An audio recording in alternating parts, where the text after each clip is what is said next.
Jonathan Terla, a full-time urologist at Baho International Hospital. Today, I will tell you something about prostate disease. So first, I will start with what is a prostate. A prostate is a small gland which is a part of male reproductive system, which is found below the bladder and surrounding the urethra, the tube that takes out the urine and the semen out of the body. And the normal size of the prostate in men aged less than 40 is around 20 grams on average. So with aging, the prostate will increase in size. So once it increases in size, it might cause urinary symptom, or it might cause no symptom at all. And the size enlargement can also be due to the prostate cancer. So when the prostate enlarges and causing urinary symptom, and if we are sure it is not a cancer, we can call it BPH, which is benign prostatic hyperplasia, which is a non-cancerous enlargement of the prostate, which is common in old age, and usually it causes urinary symptoms. Okay. So when we see there are around 3 diseases related with this organ, that is the prostate. The first is benign prostatic hyperplasia, which is a non-cancerous growth of the prostate, and the other is a prostate cancer, and the other is a prostatitis, which is infection or inflammation of the prostate. So when we see the incidence of this disease, in men age 40 up to 50, around 40% of men in this age group will have histologic evidence of BPH. In men 50 up to 60 years, the incidence can reach up to 50%. In men 60 up to 70 years, it can reach up to 70%. And in men age 80 and above, it can reach up to 90%. But not all patients with enlarged prostate will have a symptom. And when we see the prostate cancer, it is the most common cancer in men, and it is the second most common cause of cancer deaths in men. So when a patient has enlargement of the prostate, which can be due to BPH or a prostatic cancer, they might have urinary symptoms. These urinary symptoms include difficulty of urination, increased urinary frequency in the daytime and in the night time. The flow of the urine become poor. They will have straining. That means they will push down to start the urination, and they will have also urgency, which is a sudden feeling to urinate, and which makes it difficult to postpone urination. So they will have these symptoms, and others might not have symptom at all. They might have enlarged symptom, enlarged prostate, but no urinary symptom at all. And the other is the doctor will do a prostate exam, which is known as digital rectal examination, where the doctor inserts his fingers through the rectum and palpate the prostate, so that he can know whether the prostate is enlarged or not, or whether there are evidence of a prostate cancer or not, or whether it is painful or not. When it is painful, it shows there is some inflammation.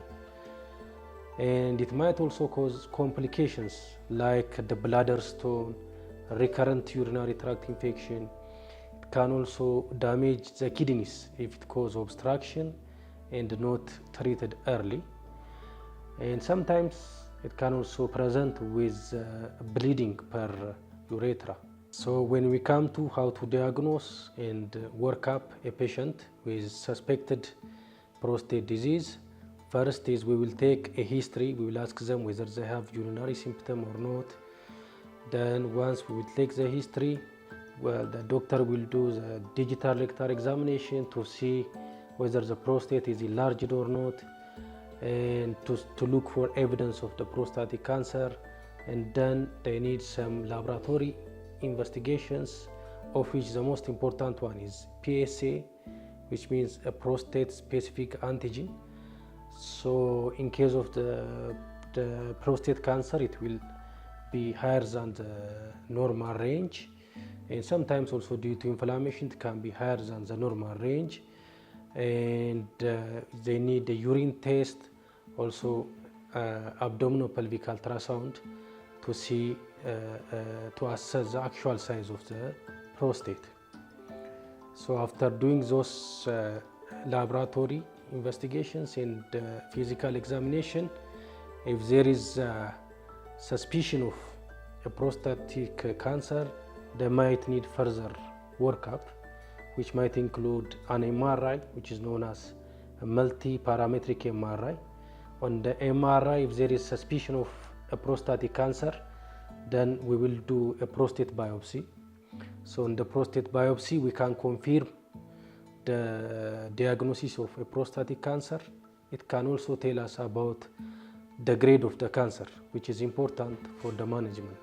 So when we come to the management, the first thing is to make sure that prostate enlargement is a cancer or not a cancer. So if it is not a cancer, we call it BPH, so benign prostatic hyperplasia. So the physical enlargement of the prostate by itself is not a problem as long as it's not a cancer.